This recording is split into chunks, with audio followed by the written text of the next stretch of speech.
Hello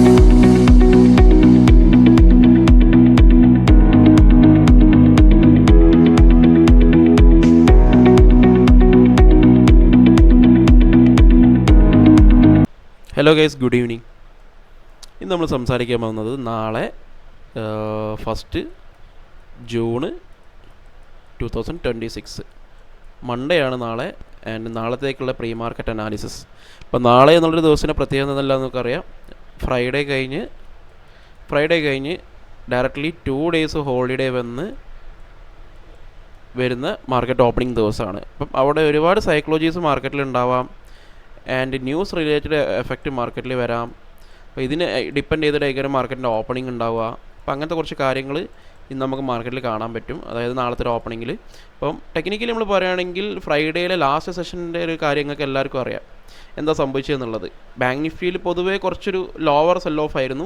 but നിഫ്റ്റിയും സെൻസെക്സും വളരെ huge ആയിട്ടുള്ള cell of ഉണ്ടായിരുന്നു. ലാസ്റ്റിലെ ഒരു 30 മിനിറ്റ്സിൽ സംഭവിച്ചിട്ടുള്ളൊരു കണ്ടീഷൻ 30 മിനിറ്റ്സിൽ തന്നെ വളരെ ഹ്യൂജ് ആയിട്ടുള്ള സെൽ ഓഫ് ആയിരുന്നു മാർക്കറ്റിൽ ഉണ്ടായിരുന്നത്. അത് MSCIൻ്റെ ഒരു റീബാലൻസിങ്ങിൻ്റെ ഒരു കണ്ടീഷനായിരുന്നു മേജർ കാര്യം.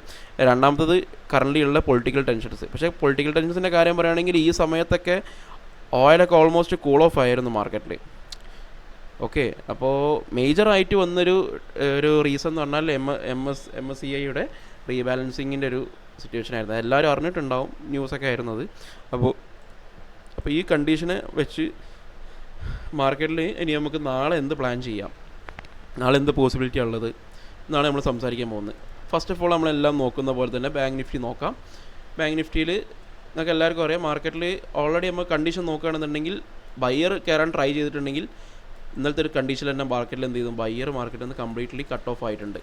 ടെക്നിക്കൽ റീസൺസ് നമ്മൾ പറയുകയാണെന്നുണ്ടെങ്കിൽ ഉള്ളത് പിന്നെ എന്താണെന്ന് വെച്ച് കഴിഞ്ഞാൽ നിങ്ങൾക്ക് എല്ലാവർക്കും അറിയാം, ഓപ്പൺ റേഞ്ച് ബ്രേക്ക് ഡൗൺ ചെയ്തതിന് ശേഷം മാർക്കറ്റിൽ എന്തുണ്ടാവാം, ഈ റീട്രേസ്മെൻറ്റിലും സെല്ലർ ഉണ്ടാവാം ഓർ സംതിങ്, അങ്ങനെ ഒരു സെല്ലേഴ്സിൻ്റെ അവൈലബിലിറ്റി മാർക്കറ്റിലുണ്ട്. അപ്പം ഈ ഒരു സെൽ ഓഫിൻ്റെ സമയത്തും മാർക്കറ്റിൽ സെല്ലർ ഉണ്ടാവാൻ ചാൻസസ് ഉണ്ട്. അപ്പം ക്ലോസിംഗ് ഉള്ളത് നമുക്കൊരു 54,500 ലെവലിൻ്റെ ബിലോ ആണ് നമുക്ക് ക്ലോസിംഗ് മാർക്കറ്റിൽ അവൈലബിൾ ആയിട്ടുള്ളത്. അപ്പം എന്തുകൊണ്ടും മാർക്കറ്റിലൊരു ഫിറ്റ് സിനാരിയോ എന്ന് പറഞ്ഞു കഴിഞ്ഞാൽ നമുക്ക് മാർക്കറ്റിൽ ബൈങ്ങിനുള്ളൊരു ഓപ്പർച്യൂണിറ്റിയാണ് നാളത്തെ ഒരു ദിവസം നമുക്ക് മാർക്കറ്റിൽ കാണുന്നത്. അതായത് ബൈങ്ങിനുള്ളൊരു നല്ലൊരു ഓപ്പർച്യൂണിറ്റിയാണ് മാർക്കറ്റിൽ നമുക്ക് നാളത്തെ ദിവസം കാണുന്നത്. അപ്പോൾ ഈ കണ്ടീഷൻ നമ്മൾ മാർക്കറ്റിൽ ഇൻഡാക്ട് ചെയ്ത് നോക്കുമ്പോൾ എന്തുകൊണ്ടാണ് ബൈങ് എന്ന് പറഞ്ഞു കഴിഞ്ഞാൽ ഞാൻ ഓൾറെഡി റീസൺ പറഞ്ഞു. ഈ ഒരു സെൽ ഓഫും റീറ്റെയിലേഴ്സും എന്ത് ചെയ്യും, മാർക്കറ്റിൽ കൺസിഡർ ചെയ്യും. അതായത് നാളെ എവിടെ ഓപ്പൺ ചെയ്താലും ഫ്ലാറ്റ് കിട്ടി, ചെറിയ ഗ്യാപ്പ് ഡൗൺ കിട്ടി, ഗ്യാപ്പ് അപ്പ് കിട്ടിയാലും നിഫ്റ്റിയും സെൻസെക്സും ആ ലെവൽ ക്രോസ് ചെയ്യും വരെ മാർക്കറ്റിൽ റാൻഡം സെല്ലർ ട്രൈ ചെയ്യാൻ നോക്കും. അപ്പോൾ അതിന് അഗെയിൻസ്റ്റ് ആയിട്ടേക്കാരം മാർക്കറ്റിൽ എന്ത് ചെയ്യാൻ പോവുക. കാരണം ഓൾറെഡി മാർക്കറ്റിൽ ഡയറക്റ്റ് എസ് എൽ അടിയിൽ ബയ്യേഴ്സിൻ്റെ അവൈലബിൾ അല്ല, ഉള്ളത് മാർക്കറ്റ് സ്വീപ്പ് ചെയ്തിട്ടുണ്ട്. ആൻഡ് അഥവാ ഉണ്ടെങ്കിൽ മാർക്കറ്റിൽ സെല്ലർ എസ് എൽ അവൈലബിലിറ്റി ഉണ്ടാവത്തുള്ളൂ. അപ്പോൾ അവരെ ടാർഗറ്റ് ചെയ്യുക. മാർക്കറ്റിൽ 2 ദിവസം ഹോളിഡേ വന്നുകൊണ്ട് ബയ്യർ അഥവാ ഉണ്ടെങ്കിൽ റാൻഡംലി അവർ പൊസിഷൻ എക്സിറ്റ് ചെയ്ത് പോയിട്ടുണ്ടാവും.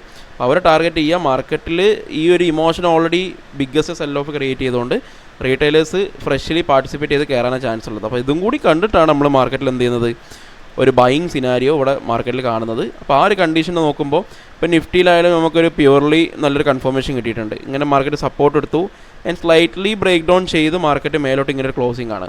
അപ്പോൾ ഇതൊരു റിവേഴ്സലായിട്ട് ക്രിയേറ്റ് ചെയ്യാനാണ് ഞാൻ ചാൻസസ് ഒന്നുകൂടെ കാണുന്നത്. അപ്പം മാർക്കറ്റിൽ ഈ ഒരു കണ്ടീഷൻ നമുക്ക് കിട്ടണമെന്നുണ്ടെങ്കിൽ flat, gap down, gap up, buying setup identify ചെയ്യുക.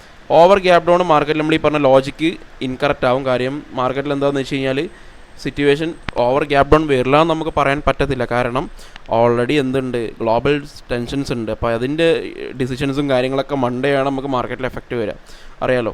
അപ്പോൾ അത് അന്നത്തെ ഒരു ഓപ്പണിംഗ് അനുസരിച്ച് നമുക്ക് പറയാൻ പറ്റുള്ളൂ. ഓപ്പണിങ്ങിനനുസരിച്ച് നോക്കുമ്പോൾ മാർക്കറ്റിൽ ഫ്ലാറ്റ്, ചെറിയ ഗ്യാപ്പ് ഡൗൺ, ഗ്യാപ്പ് അപ്പ്, മാർക്കറ്റിൽ ബൈയിങ് സെറ്റപ്പിനുള്ള ഐഡൻറ്റിഫിക്കേഷനാണ് ഉള്ളത്. ഏറ്റവും ബെസ്റ്റ് ഓപ്പണിംഗ് എന്ന് പറയുകയാണെങ്കിൽ ഫ്ലാറ്റ് കിട്ടി റിജക്റ്റ് ചെയ്യുക, ഗ്യാപ്പ് ഡൗൺ കിട്ടുക, ചെറിയ ഗ്യാപ്പ് ഡൗൺ കിട്ടുക, അതാണ് ബെസ്റ്റ് ഓപ്പണിംഗ്. ഗ്യാപ്പ് അപ്പ് ആകുമ്പോൾ മാർക്കറ്റിൽ മേ ബി എന്ത് ചെയ്യും, റീറ്റെയിലേഴ്സിനെ ട്രാപ്പ് ചെയ്യാൻ മാർക്കറ്റിൽ ഒരു റീട്രേസ്മെൻറ്റോ ഒരു സെല്ലിംഗ് സിനാരിയോ ക്രിയേറ്റ് ചെയ്യാൻ വേണ്ടിയിട്ട് ഫേക്കായിട്ട് ക്രിയേറ്റ് ചെയ്യാൻ ബ്രേക്ക് ഡൗണോ സംതിങ് വന്നിട്ടായിരിക്കും മാർക്കറ്റ് റിക്കവർ ചെയ്യുക. മേ ബി ഓപ്പണിംഗ് തന്നെ ക്വിക്ക് റിക്കവർ ചെയ്യുന്നുണ്ടെങ്കിൽ അതൊരു പക്കാ ഷോർട്ട് കവറിംഗ് ആയിട്ട് മാർക്കറ്റ് പോസിറ്റിവിറ്റി ഗെയിൻ ചെയ്യാൻ ചാൻസ് ഉണ്ട്. അപ്പോൾ ഇങ്ങനെയൊക്കെയാണ് ഒരു പോസിബിലിറ്റി നമ്മൾ മാർക്കറ്റിൽ കാണുന്നത്. ഇത് നിഫ്റ്റിയുടെ കണ്ടീഷൻ സെയിം ആണ്. സെൻസെക്സിൽ അറിയാലോ, ഈ ലെവൽ ക്രോസ് ചെയ്യും വരെയുള്ള ഇമോഷൻ എന്ന് പറഞ്ഞാൽ മാർക്കറ്റിൽ randomly sellers, retail sellers try ചെയ്യാൻ നോക്കുന്നവരും മാർക്കറ്റ് അതിന് ഓപ്പോസിറ്റേ പോവുള്ളൂ. അതാണ് ഞാൻ പറഞ്ഞത്. അപ്പം അതുകൊണ്ട് flat, gap down, gap up മാർക്കറ്റിൽ ബൈയിങ് സെറ്റപ്പ് ഐഡൻറ്റിഫൈ ചെയ്യാനാണ് ചാൻസസ് ഉള്ളത്. അപ്പോൾ ഇതേ കണ്ടീഷനാണ് നിഫ്റ്റി, സെൻസെക്സ്, ബാങ്ക് നിഫ്റ്റി എല്ലാം നമുക്ക് വരുന്നത്. എനിക്ക് ഒന്നും കൂടി കൺഫർമേഷൻ കിട്ടിയത് ബാങ്ക് നിഫ്റ്റിയിലാണ്. ബാങ്ക് നിഫ്റ്റിയിൽ പൊതുവേ ആ സെൽ ഓഫ് കുറച്ച് കുറവായിരുന്നു. ആൻഡ് പിന്നെ നമുക്ക് റിസ്കി എലമെൻറ്റ്സ് ഉള്ളത് നമുക്ക് ഡേ ക്യാനിൽ നോക്കിയാൽ മനസ്സിലാവും മാർക്കറ്റിൽ. എന്താ വെച്ചാൽ ഈ ലെവൽ, അതാണ് ഞാൻ പറഞ്ഞു വന്നതെന്ന് വെച്ച് കഴിഞ്ഞാൽ ഈ ലെവൽ മാർക്കറ്റ്, ഈ accumulation range market break down ചെയ്ത് കഴിഞ്ഞാൽ നമുക്ക് ഈ പറഞ്ഞ ഡിസ്കഷൻ ഫെയിൽഡ് ആണ്. അപ്പോൾ അതിന് ശേഷം മാർക്കറ്റ് എന്തോ, അതാ ഞാൻ പറഞ്ഞത്, ഡയറക്റ്റ്ലി ഗ്യാപ് ഡൗൺ ഓപ്പണിംഗ് വന്നു കഴിഞ്ഞാൽ അവിടെ എന്ത് ചാർട്ട് ക്രിയേറ്റ് ആവുന്നോ അതിനനുസരിച്ച് നമുക്ക് ഡിസിഷൻ എടുക്കാൻ പറ്റുള്ളൂ. മേ ബി ബൈ ആവാം, മേ ബി സെൽ ആവാം. That's up to the chart. ആ ക്രിയേറ്റ് ചെയ്യുന്ന ചാർട്ടിനനുസരിച്ച് നമുക്ക് ഡിസിഷൻ മെയ്ഡ് ചെയ്യാൻ പറ്റുള്ളൂ.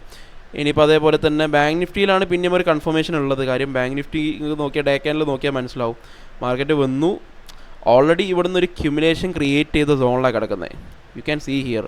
വന്ന് മാർക്കറ്റ് റിജക്റ്റ് ചെയ്ത് ഒരു റീടെസ്റ്റ് എടുത്തു, എഗെയിൻ റിജക്റ്റ് ചെയ്തു. അപ്പോൾ ഇതൊരു ക്യുമുലേഷൻ റേഞ്ചാണ്. ഇവിടുന്ന് പെട്ടെന്നൊരു ഡയറക്റ്റ് ബ്രേക്ക് ഔട്ടാണ്, കാരണം ഓപ്പണിങ്ങിനോട് കൂടിയിട്ട്. അപ്പോൾ ആ സെയിം സോണിൽ തന്ന മാർക്കറ്റ് വന്നിട്ട് ഇപ്പോൾ ടെസ്റ്റ് ചെയ്തിട്ടുള്ളത്. അപ്പോൾ ഇത് ഇവിടുന്ന് മാർക്കറ്റ് റിവേഴ്സ് ചെയ്യുക എന്നുള്ളതാണ് പോസിറ്റിവിറ്റി ഗെയിൻ ചെയ്യാൻ ചാൻസ് ഉള്ളൊരു കണ്ടീഷൻ. ആൻഡ് മാർക്കറ്റ് കണ്ടീഷൻ നോക്കുമ്പോൾ റുപ്പീസ് വല്ലാണ്ട് അങ്ങോട്ട് ഫോളോ ആയിട്ടില്ല. ടിൽ ഇതുവരെ ഫ്രൈഡേ വരെ മാർക്കറ്റിൽ റുപ്പീസ് അത്ര ഫോളോ ആയിട്ടില്ല. അതായത് റുപ്പീസ് നല്ല സ്ട്രോങ് ആയിട്ട്, കുറച്ച് സ്ട്രോങ് ആയിട്ട് നിൽക്കുന്നത്, 94 സംതിങ് ഒക്കെ നിൽക്കുന്നത്. അപ്പോൾ അതൊരു നല്ലൊരു ഗുഡ് കണ്ടീഷനാണ്. ആൻഡ് ഫ്രൈഡേ ഈവനിങ് വരെ, അതായത് നൈറ്റ് വരെ ഓയിൽ കണ്ടീഷനും കുറച്ച് കൂൾ ഓഫാണ്. അപ്പോൾ ഇതൊക്കെ ചേഞ്ച് ആവുന്നത് മൺഡേ ആണ്. അപ്പോൾ മൺഡേ മാർക്കറ്റിൽ എന്ത് സംഭവിക്കുന്നു അതിനെ ഡിപ്പെൻഡ് ചെയ്തിരിക്കും. അപ്പോൾ അതിന് പറ്റിയ കണ്ടീഷൻസ് ഞാൻ പറഞ്ഞിട്ടുണ്ട്. ഹെവി ഗ്യാപ് ഡൗൺ വന്ന സിറ്റുവേഷൻ വേറെ ആയിരിക്കും.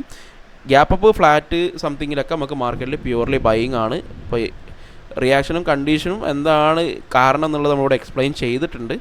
സോ അതിനനുസരിച്ച് നാളത്തെ മാർക്കറ്റ് നമുക്ക് നോക്കാം. So see you guys tomorrow. By.